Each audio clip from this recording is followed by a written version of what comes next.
नमस्कार दोस्तों, सभी का स्वागत है चार्ट मुजो के वीकली रैपअप वीडियो में। और इस हफ्ते भी मार्केट ने एक अच्छी खासी फ्राइडे को क्लोजिंग दिखा दी। अब दोस्तों फ्राइडे की अगर मैं बात करूं तो स्पाइक भी देखने मिले हमें फ्राइडे के मार्केट के अंदर। मैं आपको अर्ली चार्ट दिखा देता हूं क्विकली, क्योंकि एक अच्छा ये जो ब्रेकआउट मिला है हमें, जो साइकोलॉजिकल लेवल के सीधा एक ही बार में निकल गए। हालांकि हमने देखा है कि काफ़ी टाइम साइकोलॉजिकल लेवल पे हम स्टॉप होते हैं, लेकिन इस बार हम वन वे निकल गए। अब इसका सिग्निफिकेंस क्या है? इसका सिग्निफिकेंस ये निकल के आ रहा है कि मार्केट के अंदर स्ट्रेंथ अभी भी बनी हुई है। और एक मेजर अपडेट ये आता है निकल के कि हमारे मार्केट तो स्ट्रांग है ही, ये तीसरा हफ्ता है लगातार जिसमें हमने एक पॉजिटिव क्लोजिंग दी है। साथ ही साथ डाउ के अंदर, यूएस मार्केट के अंदर भी एक इंपॉर्टेंट न्यूज फ्लो बन के आ रहा है, खासकर जिस हिसाब से उनका इन्फ्लेशन का नंबर निकल के आया और जिस हिसाब से अब लोग एक्सपेक्ट कर रहे हैं कि ये साल 2 रेट कट ऑलमोस्ट सर्टेन होने वाले हैं। उसका अगर हमें इम्पैक्ट देखना है तो सीधा डाउ के चार्ट पे चलते हैं। और यहाँ पे ऑल टाइम हाई ब्रेकआउट का अटेम्प्ट फाइनली डाउ ने लगा दिया है। तो डेली चार्ट देखें यहाँ पे, तो डेली चार्ट के अंदर क्लियर कट एक अपसाइड ब्रेकआउट का अटेम्प्ट है। क्लोजिंग थोड़ी नीचे आई है, हम थोड़ी क्लोजिंग एक्सपेक्ट कर रहे थे कि 40,100 के ऊपर आए, लेकिन फिर भी 40,000 के ऊपर फिलहाल क्लोजिंग है, तो इसे हम पॉजिटिव तरीके से लेंगे। क्विकली एक बार निफ्टी के लेवल देख लेते हैं। और निफ्टी के लेवल अगर मैं देखूं तो फिलहाल लेटेस्ट जो हाई बना है वो इंपॉर्टेंस है उसका, तो 24,610 ये लेवल इंपॉर्टेंट बन के आएगा। इस लेवल के ऊपर जाने के बाद मेरे हिसाब से 25 के की जर्नी शुरू करेगा निफ्टी, और उस बीच 24,801 इंपॉर्टेंट हर्डल होगा। डाउन साइड पे इंपॉर्टेंट आपको सपोर्ट पूरे हफ्ते के हिसाब से जो अभी निकल के आता है वो लगभग 24,150 से लेके आपका 24,000 का, ये काफी स्ट्रॉन्ग सपोर्ट जोन निकल के आएगी। मेरे हिसाब से 24,000 की क्लोजिंग के, अगर उसके नीचे की क्लोजिंग आपको मिले तो थोड़ा सा नेगेटिव सेंटीमेंट बनेगा मार्केट में। ओवरऑल बायस पॉजिटिव है, जैसे कि हम देख रहे हैं यूएस भी पॉजिटिव स्टांस में है। सो ओवरऑल सब कुछ सही लग रहा है ऑन दी टेक्निकल पर्सपेक्टिव। अब आगे बढ़ने से पहले और फर्दर फंडामेंटली जो भी न्यूज फ्लो है वो सब डिस्कस करने से पहले एक बार अभिषेक के पास एक इंपॉर्टेंट अनाउंसमेंट है, उसके ऊपर भी गौर करते हैं। हेलो एवरीवन, मेरा नाम अभिषेक है एंड आपके साथ एक गुड न्यूज़ शेयर करना था कि चार्ट मुझो लास्ट 3 से 4 साल से शॉर्ट टर्म ट्रेडिंग के तरफ और फाइनेंशियल लिटरेसी की तरफ हमने बहुत ध्यान दिया है। हम लोग उसे कई हद तक, हमारा जो गोल था हमने वो अचीव भी किया है उस तरफ से, फाइनेंशियल अवेयरनेस को लेकर कि शॉर्ट टर्म ट्रेडिंग को कैसे किया जाए, कैसे मैनेज किया जाए, अपने फंड्स को कैसे हम रातों रात गंवा ना दे, उस चीज़ पे हमने बहुत फोकस किया है। अब जैसे कि मेरी रुचि लॉन्ग टर्म इन्वेस्टिंग को लेके बहुत ज़्यादा है, जिसके कारण से हमने लॉन्ग टर्म पे भी अब फोकस करना स्टार्ट कर दिया है, long term investing. Now long term investing सिर्फ इक्विटी में नहीं होता है, लॉन्ग टर्म इन्वेस्टिंग डेट में भी होता है, लॉन्ग टर्म इन्वेस्टिंग बॉन्ड्स में भी होते हैं। और अपने जो डाउन साइड प्रोटेक्शन है या फिर इमरजेंसी की नीड्स होते हैं, तो इंश्योरेंस भी बहुत ज़रूरी चीज़ होती है। अब इस सारे चीज़ों को देखते हुए हमने चार्ट मोजो का एक नया ऑफिस खोला है गुवाहाटी में, जो टोटली और कंप्लीटली दो चीज़ पे फोकस करेगा। एक है इन्वेस्टिंग और दूसरा है इन पर्सन क्लासरूम ट्रेनिंग। अब जो लॉन्ग टर्म इन्वेस्टिंग है, अगर हम लोग इंडिया का डेटा देखें तो जो रिटेंशन है लोगों का डायरेक्ट शेयर्स में इन्वेस्ट करके वेल्थ क्रिएट करने का, वो बहुत कम है। जो क्षमता होती है बहुत कम होती है। However we can still do SIPs, जो एक बहुत ही इफेक्टिव मीडियम बन के रखा है, और we can see the numbers also कि एसआईपीज की ग्रोथ बहुत ज्यादा है इंडिया में। बट अगर आप कोई भी टीयर 2 टीयर 3 सिटीज में देखें, या जहाँ पे नॉलेज कम होती है लोगों को, उन लोगों को एसआईपी का मतलब है इक्विटी में इन्वेस्ट करना, छोटे छोटे यूनिट्स में, विच इज नॉट राइट। आपको कभी भी अपने पोर्टफोलियो को आप बिल्ड कर रहे हो, you can not only rely on equity. Let's for instance मैं कहना चाहता हूं कि सपोज आपको अभी ये पैसे की जरूरत पड़ गई और आपका सारा पैसा इक्विटी में डला हुआ हो, बट उसी समय मार्केट में एक क्रैश आया, तो आपका पैसा जरूरी है नहीं है कि वो फ्लोट करे उसी लेवल पे, या सिर्फ 10 या 15% के करेक्शन पे रह जाए, क्या पता वो बहुत ज्यादा भी करेक्ट हो जाए। इन सब चीजों को अगर अपन ध्यान में दे, these are once in a life time scenarios, but still it can happen. वो सब चीज को अगर अपन फोकस में रखे, तो हमारे को बॉन्ड्स में भी इन्वेस्ट करना चाहिए, हमें गोल्ड में भी इन्वेस्ट करना चाहिए, हमारे पास इंश्योरेंस भी होनी चाहिए। तो ये सब सारी चीजों को हम कवर करेंगे। एंड ऑल्सो जो हम करते ही आ रहे हैं क्लासरूम ट्रेनिंग, वो अब हम लोग इन पर्सन भी लेने लग जाएंगे जो ऑनलाइन भी होता था. So this is the news that I wanted to share.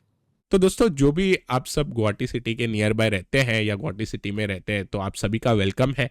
आप कभी भी हमारे ऑफिस में जा सकते हैं, वहाँ पे आपको अभिषेक मिलेंगे, आपका अच्छे से रिस्क एसेस करके और जो भी आपको हेल्प चाहिए रहेगी in terms of mutual fund investment और एक अच्छा पोर्टफोलियो क्रिएट करने के लिए वो आपको वहाँ पे मिल जाएगी। एंड मैं एक और चीज ऐड करना चाहता हूँ कि ये एक डिजिटलाइज प्लेटफॉर्म है, इन द सेंस कि हमने एंड्रॉयड और आईओएस दोनों के लिए ऐप बनाया, चार्टमोजो ऐप, जिसके थ्रू आप अपने म्यूचुअल फंड्स को भी आप ट्रैक भी कर सकते हो और ट्रांजैक्ट भी कर सकते हो. यही नहीं, म्यूचुअल फंड्स के साथ इसमें हमने इंश्योरेंस को भी ऐड किया है. आपके जो भी अदर एसेट क्लासेस है, जैसे कि आपके शेयर्स हो गए, उन शेयर्स को भी आप इसमें अपना ट्रैक कर सकते हो. अगर आप जो भी आपका डीमैट में शेयर्स है उनको आप इसमें ट्रैक कर सकते हो. तो जितने भी आपने शेयर्स खरीदे, कौन से डेट में खरीदे, तो उसका भी वैल्यू आपको हर दिन रिफ्रेश होकर दिखेगा. So this will be one platform जहां पे आप अपने सारे वेल्थ को देख सकते हो, एनालाइज कर सकते हो, पोर्टफोलियो एनालिसिस भी करते हैं हम लोग. एंड ये चीज हमारे क्लाइंट्स के लिए exclusively available. That's a very good thing. Description के अंदर आपको इंक्वायरी का लिंक भी दिया है, आप वहाँ पे ज़रूर इंक्वायर कर सकते हैं। तो दोस्तों अभी चलते हैं, ओवरऑल मार्केट तो अब बुलिश लग ही रहा है अगेन, क्योंकि यूएस के मार्केट बुलिश है और हमें इंपॉर्टेंट लेवल भी अब पता है, नीचे के साइड 24,150 निकलेगा, थोड़ा सा कंफ्यूजन साइन आएगा और 24,000 के नीचे क्लोजिंग मिलेगी तो बेरिश साइन बनेगा। उसके बाद बैंक निफ्टी पे क्विकली अगर हम देखें दोस्तों, तो बैंक निफ्टी के अंदर एक अच्छा खासा ब्रेकआउट मिला था, लेकिन अब ये साइडवेज में है। मेरे हिसाब से बैंक निफ्टी के अंदर ऐसा डाउनसाइड की एक्सपेक्टेशन अभी भी उतनी ज्यादा नहीं है। 51 900 के नीचे जाएगा, थोड़ा बहुत वीकनेस है 900 के नीचे क्लोजिंग मिलने से, तो उसके ऊपर एक बार फोकस करेंगे। ओवरऑल मिड कैप जो है वो भी अच्छा खासा हमें परफॉर्म करते हुए दिखाई दिया इन दी सेशन जो देख रहे हैं पूरे हफ्ते। अब हम मिड कैप को भले ही ये क्या कहते हैं, थोड़ा हमें रेड कैंडल्स दिखेंगे बॉडी के साथ, लेकिन होल्ड करने में एक बार सफल रहा है mid cap at the higher level. थोड़ा बहुत इसमें सेलिंग है, लेकिन वो लार्ज कैप ने अब कवर कर ली, तो मिड कैप अगर शांत हुए तो लार्ज कैप ने काफी अच्छा एक मूव दिखा दिया। लार्ज कैप से ध्यान आया, लार्ज कैप के अंदर टीसीएस काफी अच्छा मूव दिखाया। आई थिंक उसके रिजल्ट भी अभिषेक उसके ऊपर क्विकली एक बार अपडेट दे देंगे। मैं आपको पहले एक बार चार्ट पे लेके चलता हूं और उसके बाद अभिषेक आपको उसके अंदर क्या उसका इंटरप्रिटेशन है। डेली वीडियो के टाइम हम बोल रहे थे कि टीसीएस ओवरऑल अच्छा लग रहा है, लेकिन गैप अप खुलने से हमको एक इंडिकेशन मिल गया था कि मार्केट भी इसको एक अच्छी तरीके से ले रहा है। अब दोस्तों यहाँ पे क्लियर कट एक ब्रेकआउट हुआ है और गैप फिल भी हो गया है और स्ट्रॉन्ग क्लोजिंग गैप फिल के ऊपर आई है। तो टेक्निकली ऐसा लग रहा है अभिषेक अभी कि 4 to 5 के ऊपर अगर ये काउंटर निकलेगा तो फिर इसके ऊपर और मूव के चांसेस बन सकते हैं। बाकी नंबर्स कैसे हैं अभिषेक? अगर मैं टीसीएस का नंबर्स देखूं तो बहुत ही सॉलिड नंबर्स टीसीएस के तरफ से आए हैं for the Q1 FY25. Revenues are up almost 13%. Net profit जो हम देख रहे हैं वो 17% ईयर ऑन ईयर ग्रो हुआ है, which is very good thing. Operating margin के तरफ देखा जाए तो 23% का ग्रोथ है. Order book is also very healthy towards $10 billion. And एक चीज जो आईटी सेक्टर में सता रही थी, that was the attrition rate, which has also decreased and now it's at 17.8%. TCS ने यूके मार्केट में बहुत अच्छा परफॉर्म किया है, जहां पे उसे 16.1% का भी ग्रोथ मिला है. सो ओवरऑल आईटी में देखा जाए तो TCS has done pretty well. Now सारे आईज होंगे इन्फोसिस पे, जो नेगेटिव सरप्राइजेस बहुत दे रहे हैं recently. So let's see what happens towards that side. Yes, और आईटी के जैसा बात करें तो आईटी इंडेक्स ने भी एक ऑल टाइम हाई लेवल का फाइनली ब्रेकआउट दे दिया है। तो दोस्तों जो all time high IT index ने निकाला है, इससे अभी सेंटीमेंट तो अच्छा बनना चाहिए। तो आईटी बैंक अभी बैंक थोड़ा बहुत साइडवेज हो जाएगा, बट आईटी अगर यहाँ पे थोड़ा ऑल टाइम हाई निकालने के बाद थोड़ा बहुत भी साइडवेज होता है या डोजी कैंडल बनती है, तो उसके बाद आई थिंक बैंक निफ्टी वहाँ से ओवरटेक कर सकता है। तो देखते हैं कौन सा भी सेक्टर किस हिसाब से परफॉर्म करेगा और बाकी रिजल्ट्स भी आएंगे बैंकिंग साइड से भी, तो वो इंटरेस्टिंग होगा देखने के लिए। अब स्टॉक पे जाने से पहले क्या और कोई भी अभिषेक कुछ न्यूज़ फ्लो आ रहा है ये हफ्ते में? एक बहुत ही बड़ी हेडलाइन न्यूज जो हम लोग सब ने देखा था वो रिगार्डिंग था सब्सिडी टुवर्ड्स हाइब्रिड व्हीकल्स. अब यस यस। इसमें अगर आप मारुति का चार्ट लगाए, यू विल सी कि Maruti since the beginning of 2021 या कोविड के बाद से उसका परफॉर्मेंस एक तरफ से लेगार्ड था, if you compare it to the likes of Tata Motors, but that was mainly because of EV play, क्योंकि मारुति ने उससे मूव उतना एक्टिवली नहीं लिया था टुवर्ड्स ईवी। उनका फोकस बहुत ज्यादा था towards CNG, and now that we know of कि हाइब्रिड में भी। और हाइब्रिड का जो रिस्पॉन्स है वो बहुत ही अच्छा है, बहुत हेल्दी है। एंड अगर आप गवर्नमेंट का स्टांस ध्यान से देखें तो it is not towards EV. Government कभी भी क्लियरली ये नहीं बोलती कि हमें ईवी सेक्टर की तरफ जाना है। इनफैक्ट कोई भी गैस या कोई भी एक कॉन्सेंट्रेटेड एक चीज के ऊपर में गवर्नमेंट बुलिश नहीं है। देश से कि जो भी इफेक्टिव होगा वो आगे निकलेगा। और उस चीज को देखा जाए तो एक हाइब्रिड व्हीकल्स अभी के जो सिनेरियो है इंडिया में, कि जो ट्रैफिक हमारे लैंग्वेज में bumper to bumper that we say, कि आपको सिटीज में बहुत ज्यादा ट्रैफिक मिलता है, और जो माइलेज होती है, all the people who drive petrol cars they know कि जब भी ऐसा ट्रैफिक रहता है तो आपका माइलेज बहुत गिर जाता है। इस चीज को अगर अपन क्विकली कोई रेजोल्यूशन देखना चाहे तो पहला चीज होता है hybrid vehicles. Why? Because number one, आपका कोई पेट्रोल का जो एडवांटेज है कि क्विकली रीफिल हो जाता है, आपको कहीं भी मिल जाता है, वो भी एक फायदा है। दूसरी तरफ बिकॉज ऑफ रीजेनरेटिव टेक्नोलॉजी, कि जब भी वो ब्रेकिंग ले वो इलेक्ट्रिसिटी प्रोड्यूस करता है जिससे गाड़ी आगे बढ़ती है, उस चीज को भी ये अंदर में लेता है, जिसके कारण से हमें डुअल एज मिलता है। इट्स नॉट लाइक कि ईवी जहां पे आपको एक टेंशन ये रहे कि अगर हम लॉन्ग ड्राइव्स के लिए जाए कि इंटरसिटी या इंटरस्टेट ट्रैवल करे तो हमें वो प्रॉब्लम हो सकती है कि उसका बैटरी पावर उतना नहीं है। बट इसमें यहाँ पे दोनों एडवांटेज मिलता है। इसीलिए हम देखते हैं कि हाइब्रिड व्हीकल्स आगे जाने में बहुत ज्यादा इसमें रिस्पॉन्स भी मिलेगा। एंड इस चीज के लिए मारुति सुजुकी बहुत ही अच्छे से पोजीशनड है, along with other companies who are obviously not listed, like the likes of Honda and Toyota. Okay, तो इसमें ये न्यूज़ फ्लो तो फिर काफ़ी इंपॉर्टेंट है, और आई थिंक चार्ट ने भी फिर चार्ट पे हम देख सकते हैं कि डेली चार्ट पे तो एटलीस्ट एक बहुत बड़ा ब्रेकआउट अपने को देखने मिला। अब ब्रेकआउट के बाद लेकिन फिर से ये अपने रेंज में आ गया।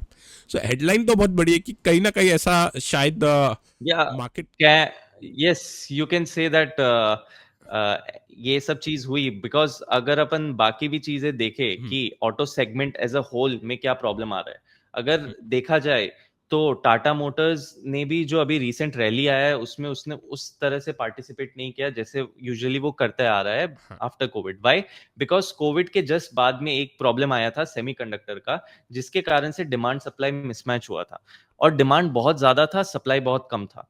अभी हम देख रहे हैं कि जो डीलर्स के तरफ से, जो डीलर्स के पास जो इन्वेंट्री स्टॉक पाइल है वो बहुत ज्यादा बढ़ गया है।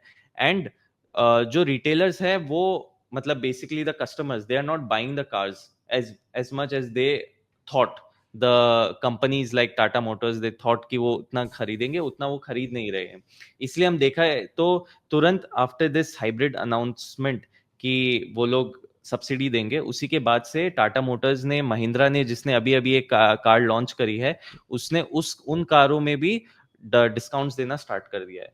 सो इसे हमें ये प्रोजेक्शन होता है कि it's not in all good shape auto segment, और हमें आगे वाले नंबर्स पे और स्टडी करना चाहिए केयरफुली कि इन्वेंट्री स्टॉकपाइल क्या होने वाला है, क्या उनका कैश फ्लो अच्छे से बढ़ रहा है, ये सब चीज, और स्पेशली मार्जिन्स, क्योंकि अब ये लोग डिस्काउंट्स दे रहे हैं तो ये मार्जिन्स का क्या होगा इस पे भी हमें ध्यान देना होगा। सो आई थिंक फिर थोड़ा बहुत क्लियर हो जाता है कि फिर two wheeler versus four wheeler stock हो जाएगा आई थिंक थोड़े टाइम बाद, अगर इफ आई एम करेक्ट, कि टू व्हीलर के अंदर Yes, फिर yes. भी अच्छा एक पुश तो है ही, और रूरल पे भी अगर पुश रहेगा तो टू व्हीलर को ही थोड़ा ज़्यादा फोकस में रखेंगे। बाकी देखते हैं Yes. चार्ट पे तो फिर से ये आ गए अपने रेंज में। न्यूज़ बहुत बड़ी थी, न्यूज़ के बाद ब्रेकआउट मिला, ब्रेकआउट के बाद फॉलो अप बाइंग भी यहाँ पे देखने मिली इस कैंडल पे, आप देख सकते हैं। यहाँ पे हमने एक पहले पैटर्न भी बनाया था असेंडिंग ट्रायंगल, उसका हालांकि ब्रेकआउट सुन लग रहा था, उस पर हुआ नहीं, एक लेवल के ऊपर हम सोच रहे थे जाएगा 13,100, इस बार गया, इस बार जाके तुरंत नीचे आ गया। तो अगेन ये वही दे रहा है जैसे अभिषेक बता रहे हैं आपको कि थोड़ा बहुत जो हेडविंड आ रहा है अभी सेक्टर के अंदर इन्वेंट्री रिलेटेड और बाकी प्राइसिंग रिलेटेड, तो शायद देखने मिल जाए। लेकिन ठीक, इसको रेडार पे रखेंगे। अब वापस से जब इसका ऑल टाइम हाई निकालेगा तो फिर से ये आई थिंक स्पेकुलेटर के रेडार्स पे आ जाएगा। तो ये तो एक हो गया हमारा ऑटो से रिलेटेड। आई थिंक अभी मैं आपको एक बार लेके चलता हूँ लास्ट हफ्ते जो हमने काउंटर डिस्कस किया था ONGC का। दो काउंटर हमने लास्ट वीक के हिसाब से एक बार डिस्कस कर रहे थे। एक ओएनजीसी का था ब्रेकआउट सून, ये हमारे रेडार में आया था, रेजिस्टेंस काफी थे और ब्रेकआउट सून मतलब 288 के आसपास इसकी क्लोजिंग थी, काफी अच्छी। हमको इसके अंदर भी एक बार अपसाइड की एक ब्रेकआउट देखने मिल गया। तो आई थिंक ये काउंटर ने भी, जैसे पीएसयू के अंदर हम देख रहे थे मोमेंटम बना हुआ था, बजट सेशन भी नियर है, तो उसके वजह से भी इसको इम्पैक्ट मिल गया। अच्छा, सेकंड जो एल्कॉन डिस्कस किया था, हालांकि वो एक ब्रेकआउट लेवल के ऊपर हम सोच रहे थे निकलेगा, लेकिन नहीं निकला वो, ये जो लाइन था, बट स्टिल हम इसको कंसिडर चलो करते कि ये चार्ट उतना इफेक्टिव नहीं गया। तो ये only on the chart basis था, not on the fundamental basis, तो ये उतना इफेक्टिव नहीं गया। अब मेरे रेडार पे एक चार्ट स्टडी आ रही है, काफी अच्छी है, वो है अल्ट्राडेक सीमेंट। अभी ये इसलिए आ रहा है क्योंकि इसमें ना, अगर हम देखें हायर हाई लो बन रहे हैं और क्लियर अप ट्रेंड है। अगर हम देखें सीमेंट एज अ सेक्टर, तो अप ट्रेंड है ऑलमोस्ट एवरी टाइम, बजट के आसपास इसके अंदर थोड़ा बहुत अपटिक भी देखने मिलता है। लेकिन यहाँ पे जो मेरी नजर गई है वो इस पेनेंट पैटर्न पे गई है, वन वे अप मूव, इसके बाद आप एक फॉलिंग रेजिस्टेंस लाइन देख सकते हैं और उसके साथ ही साथ एक स्ट्रॉन्ग सपोर्ट का बेस नजर आ रहा है। तो ये इसलिए रेडार पे कि ऑलमोस्ट अगर हम देखें तो सारे सेक्टर के अंदर अब धीरे धीरे रनअप आ रहा है। बैंक थोड़े बहुत लेगार्ड है, लेकिन मेरे हिसाब से यहाँ पे जो ये कंसोलिडेशन हुई है इसके ऊपर एक ब्रेकआउट मिलना चाहिए। अगर हमें ये नेक्स्ट वीक के हिसाब से मैं सोच रहा हूँ कि अगर हमें ब्रेकआउट मिलता है स्पेशली अबव 11,700 या 725 का आपको लेवल एक बार देखना है, तो वो एक थोड़ा सेफ लेवल हो जाएगा। तो 11,725 के ऊपर एक बार निकलेगा तो मेरे हिसाब से प्रीवियस हाई तक तो एक बार पुश करेगा ही इन दी इंटरडे टाइप सेशन, लेकिन उसके ऊपर भी एक बार लग मिल सकता है अपने को, एक हायर हायर लो को कंटिन्यू एक करे, क्योंकि हमने देखा है एक बार अप ट्रेंड काउंटर पकड़ते हैं तो एक थोड़े टाइम के लिए वो अप ट्रेंड काउंटर पकड़ते हैं। प्लस न्यूज फ्लो भी रिसेंटली था जिस हिसाब से हमने देखा इंडिया सीमेंट के साथ कंपनी का जो स्टेक इसने एक्वायर किया है। बाकी आई थिंक मैंने फिलहाल एक ही स्टॉक निकाला है, लेकिन अभिषेक ने एक सेक्टर पर स्टडी की थी और हम डिस्कस कर रहे थे वो सेक्टर के ऊपर काफ़ी अच्छा इंसाइट है। आई थिंक अभिषेक वो सेक्टर को भी हम अभी कवर करते हैं और इस हफ्ते के अंदर देखेंगे। हालांकि हम जो यूजुअली वीकली चार्ट स्टडी करते हैं या डेली चार्ट स्टडी करते हैं, डेली वाले अपने 1 to 3 वीक के हिसाब से, 3-4 वीक है, वीकली वाले अगर हम चार्ट स्टडी करते तो एक क्वार्टर के हिसाब से। तो अभी अभिषेक ये जो करंट सेक्टर अच्छा लग रहा है वो किस हिसाब से हमको व्यू करना चाहिए, उसके ऊपर थोड़ा अपडेट देते हैं। मैं एक बार क्लियर कर देना चाहता हूँ कि ये कोई शॉर्ट टर्म स्टॉक स्टडी नहीं है। ये एक medium to long term stock study है जिसे हम वैल्यू स्टॉक्स कहते हैं। अभी के अगर हम लोग रनअप्स देखें तो स्टॉक्स में across the sector, most of the sectors में हम लोग देख रहे हैं एक ऑल टाइम हाइज। बट ये एक सेक्टर है जो अंडर द रेडार चला गया है एंड कंप्लीटली, जैसे हम कह रहे हैं कि जो रिटेलर्स है वो लोग इसे नहीं खरीद रहे। रिटेलर्स नहीं खरीद रहे, पर जो म्यूचुअल फंड्स वो लोग इन्वेस्ट करते हैं वो जरूर खरीद रहे हैं इन्हें। और वो स्टॉक का नाम है क्रेडिट एक्सिस ग्रामीण, जो माइक्रो फाइनेंस सेक्टर में है। अगर इस कंपनी का चार्ट देखें तो it looks very sluggish according to me. Devraj better बता पाएंगे वो चीज को, बट चार्ट में ये स्टॉक बहुत ही स्लगिश दिखता है। But when I look into the numbers, ये स्टॉक के नंबर्स मुझे बहुत ही अच्छे लग रहे हैं। Specially if I look at the chart and then I compare to the number, तो मुझे वो याद आ जाता है कि company is not the stock and stock is not the company. वो मुझे इस स्टॉक में दिखता है। If you look at the quarterly results, the company has continued to give very good revenue, the top line is very good. और बस यही चीज नहीं कि अगर हम इनका फाइनेंशियल मार्जिन भी देखें तो ये भी ग्रोथ देते जा रहा है quarter on quarter. In fact from March 2023 to March 2024, revenue growth has been almost 40%. The margin has improved from 31% to 38%। और कंपनी रूरल थीम पे बहुत फोकस करती है। एंड जो अभी इसका स्लगिशनेस है जो मुझे समझ में आता है, that is because of loan weavers. अगर गवर्नमेंट लोन वेव करती है तो इन कंपनीज का सेंटिमेंट हर्ट होता है because of the psychological change in the customers. But ये कंपनी का रिटेंशन बहुत अच्छा है, कोई भी रिपीट कस्टमर्स है वो 86% है, which is very healthy. Company का जो एनपीए है वो बहुत कम है, 0.35%। एंड कंपनी में 98.3% इन्होंने अपना जो कलेक्शन है वो हासिल किया है, which is very healthy in the peers also. और इस चीज को अगर अपन नजर में रखे तो हम्म, इसका वैल्यूएशन हमें एक तरफ से देखा जाए तो ऑन द चीपर साइड भी दिखने लग गया है। कंपनी का ROE is 5% which is the best amongst its peers. Its ROE is 22% which is also best amongst its peers. तो ये सब चीज को ध्यान में रखते हुए मैं लॉन्ग टर्म पिक की तरफ जाऊंगा क्रेडिट एक्सेस ग्रामीण का। इन्होंने 200 प्लस अपने ब्रांचेस भी खोले हैं in India in this physical alone. So that is a very good news कि 1200 से 1400 अब इनके ब्रांचेस हो गए हैं। This shows that company is ready to invest and it believes in its theme. So ये चीज हमें बहुत अच्छा लग रहा है देख के। सो अगर वैल्यू की तरफ जाए तो ये एक कंपनी है जो शायद से आपके रेडार पे आ सकती है, but this is more of a long term medium to long term thing. Hmm. इसका मतलब इस कंपनी के अंदर फिलहाल के लिए जो सेंटिमेंट ओवरहैंग है, मतलब अगर लोन वेवर का, वो थोड़ा आउटवेट कर रहा है करंट फंडामेंटल से। ओवरऑल चार्ट भी वैसे कुछ दिखा रहा है जो सेंटिमेंट पे कर रहा है। बट एक चीज़ अच्छी अपने को इधर नज़र आ रही है कि अगर आप सिंपली अगर लाइन, अगर आप रेजिस्टेंस लाइन और नीचे उसी लाइन के एंगल को लेके आए, तो एक ओवरऑल राइजिंग चैनल के स्ट्रक्चर कुछ फॉर्म करने की तैयारी में है। सो ओवरऑल ये जो राइजिंग चैनल है यहाँ पे, ये मैं इसको थोड़ा ब्रॉड करता हूँ, आपको अच्छे से दिख जाएगा। तो यहाँ पे जो राइजिंग चैनल है ये एक अच्छा सपोर्ट भी नियर प्रोवाइड कर रहा है, kind of a reversal thing है। लेकिन जैसे अभिषेक बोल रहे हैं कि ये सारे जो प्ले रहते हैं, या ये सारे जो एक बार सेंटीमेंट थोड़ा नेगेटिव ओवरहैंग होता है, लेकिन फंडामेंटली नंबर बढ़ते जाते हैं। आई थिंक अभिषेक आप बता सकते हो इसके ऊपर कि किस हिसाब से रेवेन्यू इंक्रीज हुआ है। हाँ, मैंने जैसे बताया कि there is been 40% increase in its revenue. तो ये एक बहुत ही अच्छा चीज है। Plus it's similar to let's say the likes of Bajaj finance. Bajaj finance अपने numbers every quarter on quarter अच्छे नंबर्स देते जा रही है, but the news of Jio finance has hit its sentiment so badly कि कंपनी अपना हाई को क्लियर नहीं कर पा रही है। बट वो बार बार हम देखें तो कंसिस्टेंटली अपने क्वार्टर नंबर्स को भी बीट कर रही है और जो उनका प्रोजेक्शंस है उसको भी बीट कर रहे हैं। तो आई थिंक फिलहाल इस हफ्ते के लिए शॉर्ट एंड स्वीट रखते हैं। एक बार के लिए थोड़ा बहुत बजट भी नियर आ रहा है और उसकी वॉलेटिलिटी भी अपने को देखने मिल सकती है मार्केट के अंदर। नेक्स्ट वीक थोड़ा बहुत उसके ऊपर कवर करेंगे। PSU स्टॉक के अंदर कुछ रहेगा, क्योंकि ऑलरेडी मार्केट क्या करता है, मार्केट ये सारी चीज़ों को फैक्टर कर देता है इवेंट होने से पहले। अभी इवेंट क्या है, बजट। तो बजट से पहले ऑलरेडी फैक्टर इन करना काफ़ी कुछ ज़्यादा स्टार्ट है ऑलरेडी पिछले 2-3 हफ्तों से। लेटर से अभी कुछ और इम्पोर्टेंट निकल के आता है, कुछ ऐसा सेक्टर जो फंडामेंटली कुछ थोड़ा बहुत उसमें रहेगा, अगर पोटेंशियल, तो उसके ऊपर भी थोड़ा बहुत कवर करेंगे। I think this is it. हम आपको मिलेंगे हमारे अगले वीकेंड रैपअप शो में। Till then take care, and I will meet you in our daily analysis video.